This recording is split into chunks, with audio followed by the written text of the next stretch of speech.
আজ আমি নিজস্ব ভাবনায় একটি রেসিপি তোমাদের সঙ্গে শেয়ার করব। এটি শিমের একটি রেসিপি। এর আমি নাম রেখেছি পুর ভরা শিমের পকোড়া। তোমরা আমার সাথে থাকো, দেখতে থাকো। আজকের রেসিপির জন্য নিয়ে নিয়েছি শিম, আলু আর গাজর। তোমরা দেখো কিভাবে আমি রেসিপিটি তৈরি করছি। প্রথমে গাজরটা আমি এই গ্রেটারে গ্রেট করে নিচ্ছি।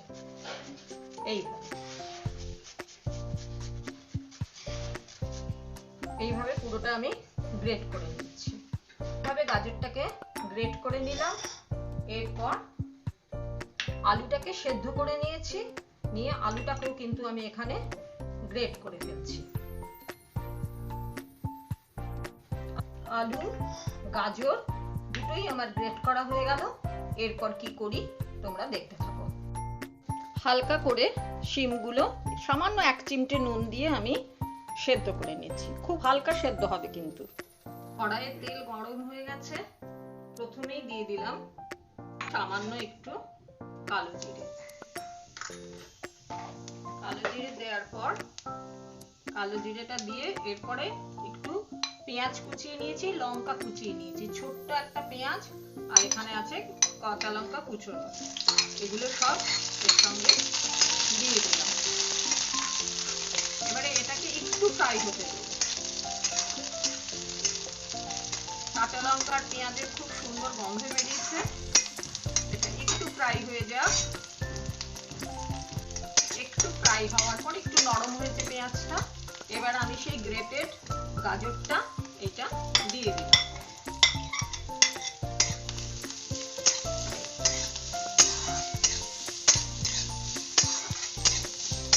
এটাকেও সামান্য একটু ভেজে নিয়ে একটু ভাজার পর এবার আমি দিয়ে দিলাম গ্রেটেড আলুটা।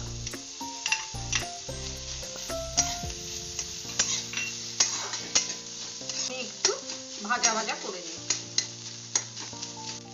দিয়ে দিলাম হলুদ, দিলাম নুন।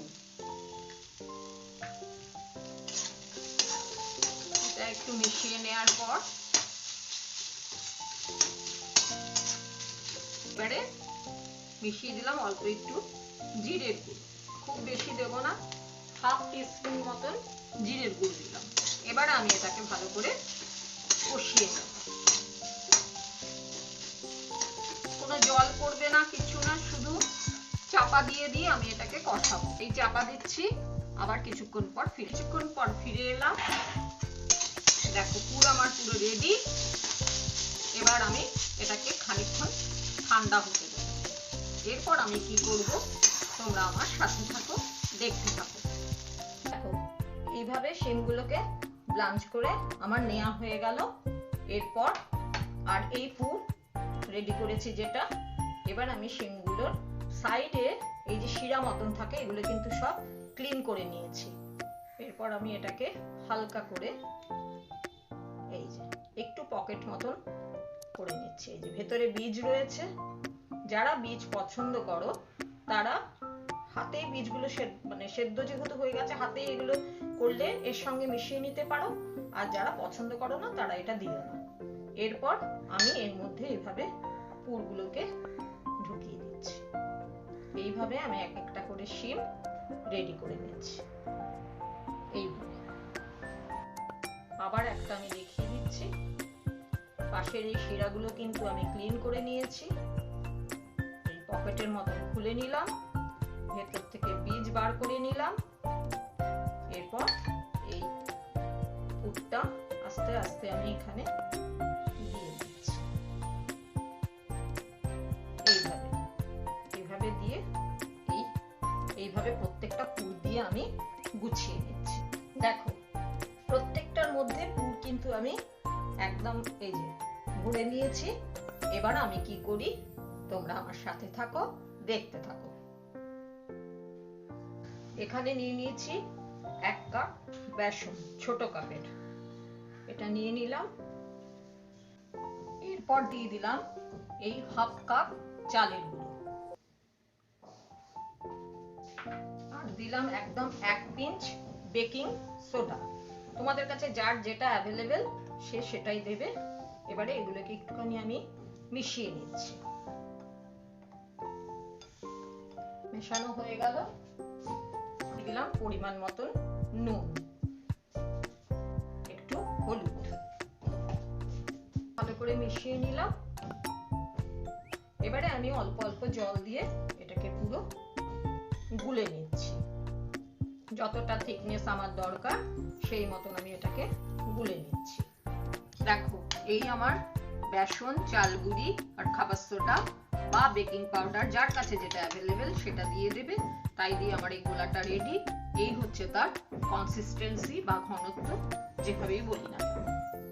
এবারে দেখো, এই যে পুর ভরা শিমগুলো, এই যে এগুলো আমার পুর ভরা হয়ে গেছে যেগুলো, সেগুলো নিলাম।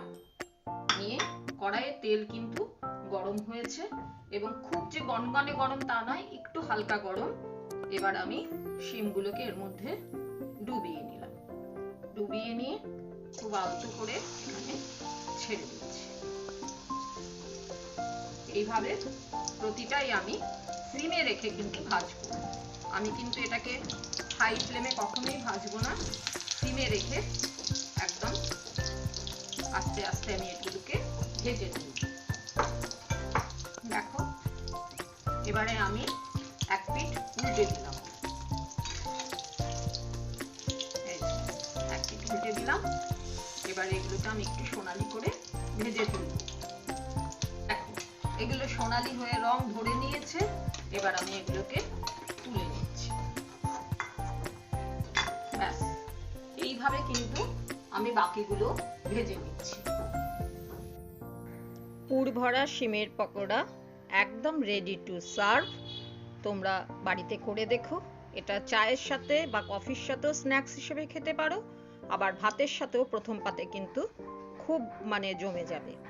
তোমরা আমার সাথে থেকো, লাইক, কমেন্ট আর সাবস্ক্রাইব করো। সকলকে আমার অনেক অনেক ধন্যবাদ।